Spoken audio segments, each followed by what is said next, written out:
So today I'm going to be talking about all the books I read during the season of summer, so my summer reading wrap up. I had a pretty good reading season. I've read a lot of fantasy books and I haven't read many mythology books, and I love reading mythology during summer, but I don't know why this summer I didn't, and I only have one DNF, so that's good. So I think I'm going to divide the books in different genres and I'm going to talk about them in that way. I always leave timestamps in the description box in case you want to skip around some genres or some books if you're not interested in them. I have two books that are in the same series, but they are companion novels, and I loved both of them so much. So hopefully you will read them as well, because I think everyone will love these books. And those books are El Príncipe de la Niebla y El Palacio de la Medianoche, Prince of the Mist, and The Midnight Palace by Calor Zafón. Calor Zafón is the author of The Shell of the Wind, and everyone loves that book, and for a good reason. It's a very good book. But he also has another series which is called Niebla, and those books were the first books he ever wrote. So people don't really pay attention to them, but I'm just here letting you know that they are amazing. Like, they are so good. In my opinion, the best one is The Prince of the Mist, but I also haven't read the third book yet. I'm going to read it during autumn, so hopefully I will like it as well. The first book is set during a war in a country we don't know of, like they don't mention the war or the country. The best way to describe this book is a horror, gothic, atmospheric, dark book. And then with The Midnight Palace, the first, I think, 40-60 pages of the book were pretty bad. Like, I couldn't get into it. I almost DNF'd the book. I was getting so lost and confused, and I just wasn't following the story. But once I read the beginning part and I continued reading the story, I was so invested that I finished the book in one sitting because it was that good. This book also has the haunted element, and this book is set in the 1950s in Calcutta, India. These two books are also magical realism. So for thrillers, I've only read one, and it's Local Woman Missing by Kubica. This book was really good. I haven't read thrillers in a while, so when I read this book, I was very excited to just pick up a thriller again. It was good. The plot twist, I couldn't see it coming. It was a domestic thriller, I guess you could say, and I know a lot of people don't love them. I don't really mind because I haven't read that many thrillers to know what I actually love. But with this one, I didn't know what was going to happen. Like, I didn't have any hypotheses of the things that were going to happen. So I think that's always good with thrillers, when you just go into them kind of not knowing anything and just kind of figuring out as you go. Then for classics, I read two of them. A Room with a View by E.M. Forster. This was my first E.M. Forster book, and it was a good one to start with, I think. This was the perfect summer read. I understand now why people always say that you should read this book during summer, because I feel like the descriptions and the atmosphere are the perfect book for summer, especially a European summer, I guess. I had a great time reading this book, but I just have to say that I wish I didn't read the epilogue. Basically, I had an amazing time reading the book, and then I read the epilogue, and the entire experience of the book went downhill. Yeah, don't read the epilogue of this book, please. And then I also read The Secret Garden. I love gardens. Obviously, my channel name is The Garden of Tere. I love nature, I love flowers. I just love being surrounded by nature, and gardens are so beautiful. The descriptions and the atmosphere of this book were amazing, and also the way this book handled family relationship was just so wholesome, and it really hit home. It made me very emotional. Like, I wasn't expecting it to be so emotional, but at the end I was almost crying. Like, now thinking about it, I'm getting emotional by the ending of this book. It was amazing. Like, I think people should read it. For non-fiction, I read a history book, which is The Greatest Prophecies in History by the Spanish History Channel. Such an amazing book. I read this book when I was at the beach, so it does have a lot of watermarks and SPF, but it's alright. I do want to say that I don't know if it was the best idea to read a book about prophecies during a pandemic, because obviously a lot of prophecies are about the end of the world. Not every single one of them, but like 95% of them are about the world ending, and so many of these prophecies had pandemics. When I was reading them, I just got so anxious about the world ending. I was reading this at the beach thinking, oh my god, I'm going to die tomorrow. I was just getting paranoid all the time. And also there was a chapter where they mentioned that there was an epidemic in China in the 2000s, and they were able to control that epidemic. And a scientist said that nowadays it's impossible to have a huge pandemic like the Spanish flu, because, you know, science is so evolved and people are more conscious about about things, so we wouldn't be able to have a huge pandemic. Like, honey, who's gonna tell him? Oh my god, I felt so bad. Like, that scientist was so sure that nothing like that was going to happen ever again. Every single book that I've read so far by the Spanish History channel has been amazing, and I will keep reading them because they are so good. Then for spirituality, I read The Alchemist by Paulo Coelho. I'm not going to talk too much about it because I don't get it. I don't get why everyone loves this book so much. When I was reading this book, I just was waiting for that wisdom to hit me and make me realize what I want to do with my life and just have an existential crisis, cure everything in my life. But that didn't happen. I finished this book, I was angry because I didn't understand why everyone loved this book so much. I started reading a series that everyone on BookTube loves. I feel like this is one of the OG most loved series on BookTube, and that series is Acotar by Sarah J. Maas. I read A Court of Thorns and Roses and A Court of Mist and Fury, the first 2 books in the series. You can all hate me if you want to. Feel free to leave hate comments in the description box or unsubscribe. This is very BookTube basic, but I don't mind. Like, I like them. I didn't read these books when they were coming out. I actually discovered this series thanks to BookTube, and I've always been curious to read them, and honestly I really like them. Coming from someone that doesn't like smart, doesn't like explicit sex scenes, those scenes in this book are very easy to skim through. When I read the first one, I had so much fun and I was so invested in the story. Then when I read the second one, I was mind blown the fact that I loved the second one more than the first one. The characters in the second one are just so, they have my heart in some way or another. I started reading the Throne of Glass series. I've read the 2 first books,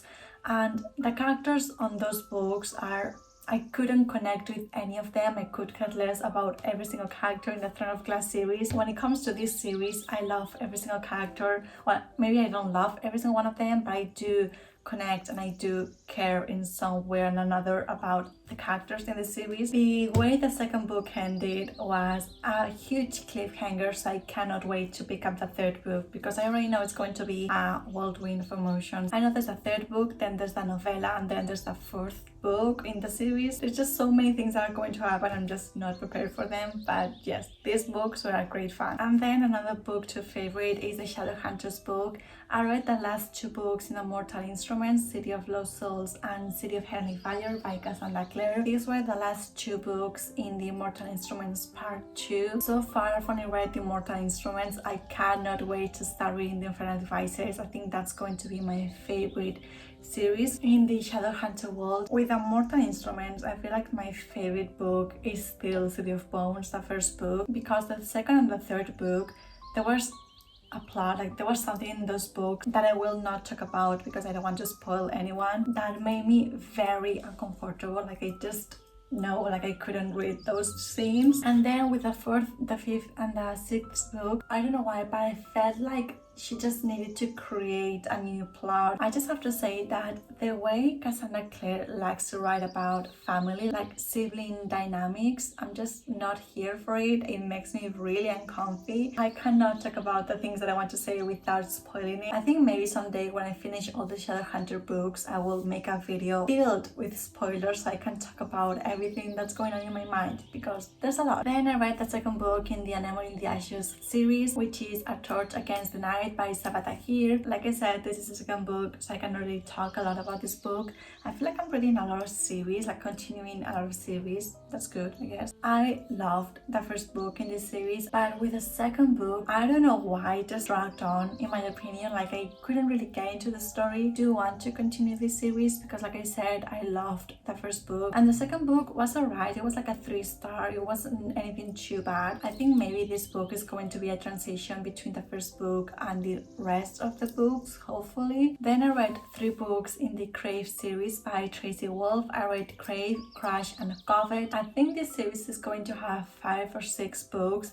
These are the only 3 books that are out right now. This series is a shit show of characters, plot, emotions. It's not very good. Like the entire plot and development of everything is not the best thing you will ever read, but it's a good book for when you want to read something but your mind cannot process anything too intense. In my opinion, the first book is the best one. The second book, like, it drove me up a wall. I wanted to destroy the book, but I was reading it on my Kindle, so I couldn't. But the third book is good. I just have to say that if you want to read these books, you should go into them with an open mind. Like, don't expect anything too, magnificent. They're just an okay read. Then I also read the last two books in the Harry Potter series, Harry Potter and the Half-Blood Prince and Harry Potter and the Deathly Hallows. Love the books, not so much the other. Then I also read An Enchantment of Ravens by Margaret Rogerson. This was a fantasy standalone about elves. Thanks to this book, I realized that I love books about elves, like fantasy books about elves. For example, with the Avatar series, obviously, I also realized that. And then lastly, for fantasy, I have Gods of Jet and Shadow by Silvia Moreno Garcia. This is the first book I read by Silvia Moreno Garcia, and I'm not disappointed with this book. I really enjoyed it. I thought it was a very fun, atmospheric read, and I just think that if I like this book, I would love Mexican Gothic.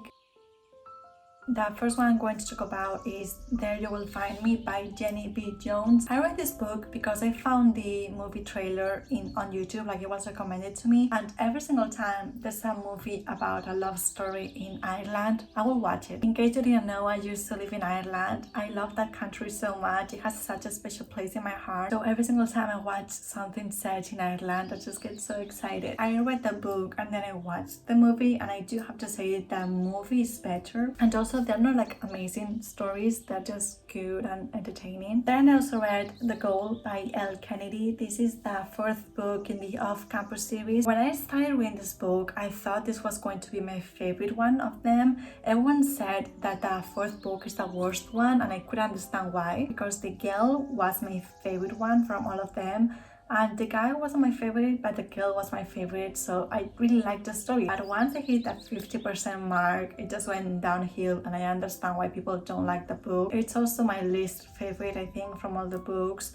Then I read two Penelope Douglas books, Birthday Girl and Punk 57. I'm not going to critique these books too much because these books are not meant for me, like they're not my demographic. I don't tend to enjoy this type of book. I just read them because I was curious to know why everyone loved this book so much. It was an okay read, but it's not something that I would recommend or reread anytime soon. And then lastly, I reread Girl Online by Zoe Sack. I don't know why I had the urge to read this book. In case you don't know who she is, Zoe Sack is an internet personality. She was one of the OG influencers, and she just had her first kid. She got pregnant. I started watching her video, and I remembered that I read the 3 books in the Girl Online series, so I just wanted to reread it. I did like the books when they came out. I was a teenager when they came out, so I think I was the perfect target for the books.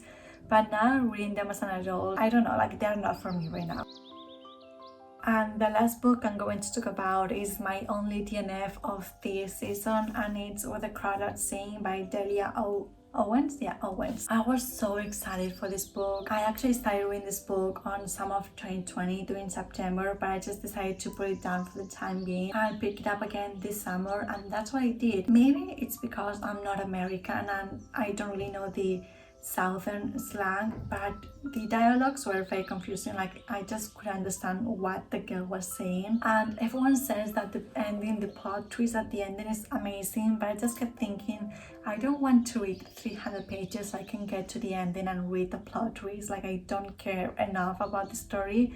And that's sad because everyone says this book is amazing. I do want to love it as well. I do have it on my Kindle, so if I want to pick it up again, I can. Like I don't have to unhold it or anything. Also, apparently the author is very problematic. I don't know, like I searched why she's problematic and I don't know. Honestly, there's so many problematic authors out there that I'm not surprised anymore, honestly. So these are all the books I read during the season of summer. I did have a very good time reading all these books. I do think that I found so many new series that I'm going to love, and also so many new books that I love so much that hopefully you will love as well if you want to read them. I hope you guys liked this video, and I will see you very soon. Bye!